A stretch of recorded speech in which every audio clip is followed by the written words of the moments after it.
Allied invasion has started. The news to this moment is all supplied by the enemy. The Germans, through the Berlin radio, tell us that the invasion, that's the enemy's word for it, has started.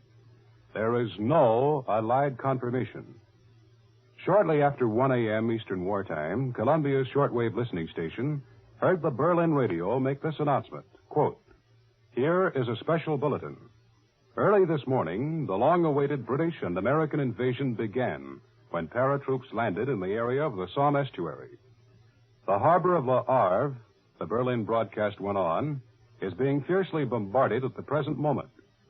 Naval forces of the German Navy are off the coast fighting with enemy landing vessels. We have just brought you a special bulletin." End quote. That was a German radio bulletin we repeated for you. It was heard by Columbia's shortwave listening station at the beginning of Berlin's 1 a.m. Eastern Wartime news broadcast to North America.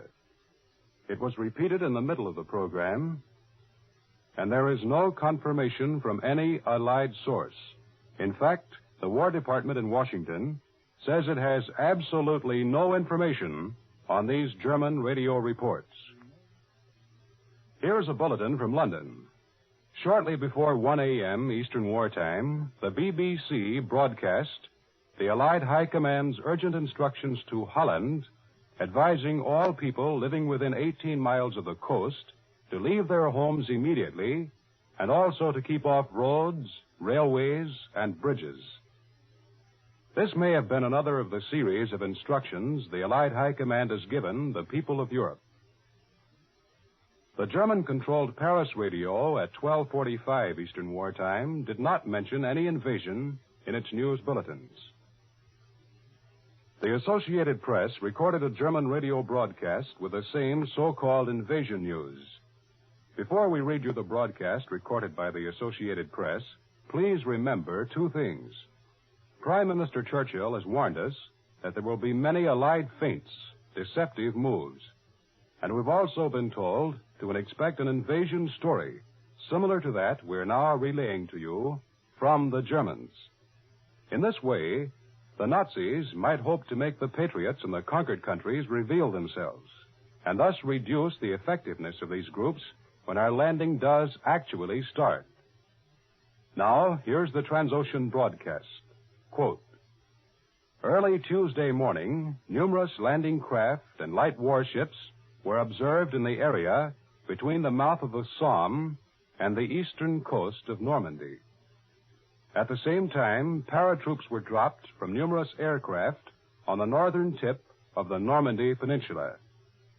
It's believed that these paratroops have been given the task of capturing airfields in order to facilitate the landings of further paratroops. The harbor of Le Havre is at the moment being bombarded. German naval forces have engaged enemy landing craft off the coast. The long-expected Anglo-American invasion appears to have begun." End quote. That's what the Associated Press heard the Berlin radio say. The German agency DNB says Dunkirk and Calais, just across the Channel coast from Britain, are under attack by strong formations of bombers. Transocean said the long-expected invasion by the British and Americans was begun in the first hours of the morning of June 6th by the landing of parachute troops in the area of the mouth of the Somme. Allied headquarters remained silent. The German DNB agency said Le Havre was being violently bombarded at the present moment. That was at 7 a.m. German time or at 1 a.m. Eastern Wartime. Please remember that the War Department in Washington has no information on these German reports. Although there is no reason to believe the enemy report, CBS will remain in operation overtime tonight until the facts are known. We repeat, this network will operate beyond regular time until the German report has been verified or has been proved erroneous. Erwin Darlington reporting for CBS World News.